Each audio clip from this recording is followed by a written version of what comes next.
त्रेता युग का वह समय जब धर्म और अधर्म के बीच की रेखा धुंधली होती जा रही थी।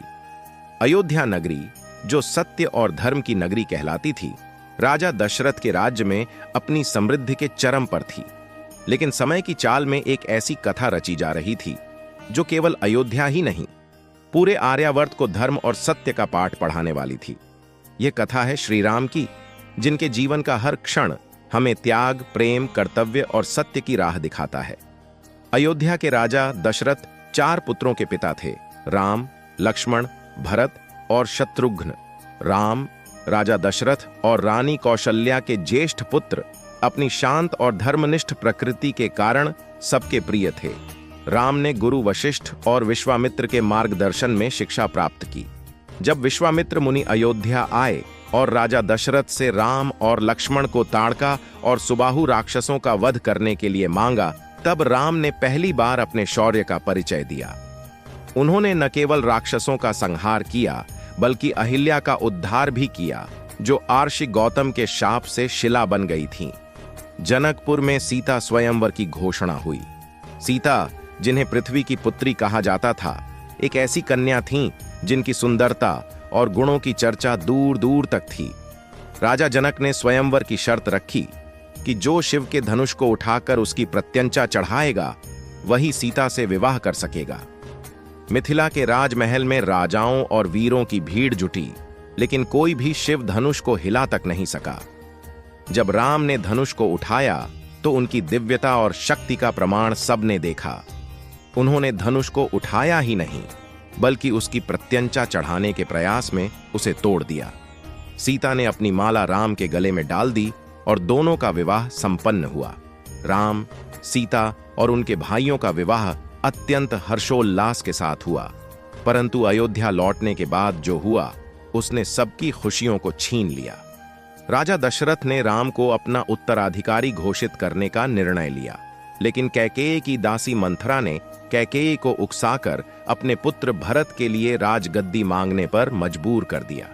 कैकेयी ने राजा दशरथ से अपने वरदानों के रूप में राम के लिए 14 वर्षों का वनवास और भरत के लिए राजगद्दी मांगी। राम ने अपने पिता की प्रतिज्ञा को बचाने के लिए वनवास स्वीकार कर लिया। सीता और लक्ष्मण ने भी राम के साथ जाने का निर्णय लिया। अयोध्या में दुख और शोक का वातावरण था। राजा दशरथ राम के वियोग को सहन नहीं कर सके और उनका स्वर्गवास हो गया। राम, सीता और लक्ष्मण ने वन में अनेक आर्षि मुनियों के आश्रमों में समय बिताया। वे पंचवटी में आकर बसे, जहां एक नई चुनौती उनकी प्रतीक्षा कर रही थी। लंका के राजा रावण की बहन शूर्पणखा राम पर मोहित हो गई। उसने राम से विवाह का प्रस्ताव रखा, लेकिन राम ने उसे विनम्रता से अस्वीकार कर दिया। क्रोधित होकर उसने सीता पर हमला करने का प्रयास किया, लेकिन लक्ष्मण ने उसका नाक कान काटकर उसे अपमानित कर दिया। अपनी बेइज्जती का बदला लेने के लिए शूर्पणखा रावण के पास गई और उसे सीता के अनुपम सौंदर्य के बारे में बताया। रावण ने सीता का हरण करने की योजना बनाई। रावण ने मारीच को स्वर्ण मृग के रूप में भेजा, जिसे देखकर सीता मोहित हो गईं। उन्होंने राम से मृग को लाने का अनुरोध किया। राम ने लक्ष्मण को सीता की रक्षा का आदेश देकर मृग का पीछा किया। मारीच ने राम की आवाज में "हा लक्ष्मण" की पुकार लगाई। सीता ने घबराकर लक्ष्मण को राम की सहायता के लिए भेजा। इस अवसर का लाभ उठाकर रावण ने साधु के वेश में आकर सीता का हरण कर लिया।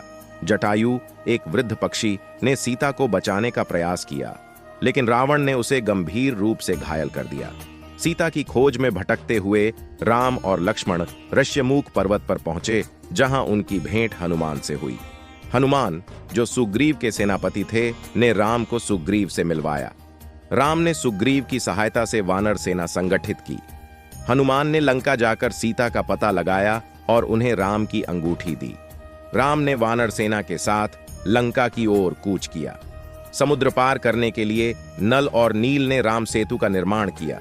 लंका पहुंचकर राम ने रावण को धर्म और सत्य के मार्ग पर लौटने का आग्रह किया, लेकिन रावण ने इसे ठुकरा दिया। युद्ध में रावण के सभी पुत्र और योद्धा मारे गए। अंततः राम ने रावण का वध किया और सीता को मुक्त कराया। लंका पर विजय के बाद राम ने विभीषण को लंका का राजा बनाया। लेकिन अयोध्या लौटने के बाद राम ने सीता की पवित्रता पर संदेह के कारण उन्हें अग्नि परीक्षा देने को कहा। सीता ने अग्नि में प्रवेश कर अपनी पवित्रता सिद्ध की। राम, सीता और लक्ष्मण का अयोध्या में भव्य स्वागत हुआ। राम का राज्याभिषेक हुआ और राम राज्य की स्थापना हुई, जहां सत्य और धर्म का पालन किया गया। राम की कथा केवल एक राजा की नहीं, बल्कि धर्म और सत्य की विजय की कहानी है। यह हमें सिखाती है कि अपने कर्तव्यों और आदर्शों के प्रति समर्पण से हम हर कठिनाई का सामना कर सकते हैं। रामायण आज भी हमें जीवन के सही मार्ग पर चलने की प्रेरणा देती है।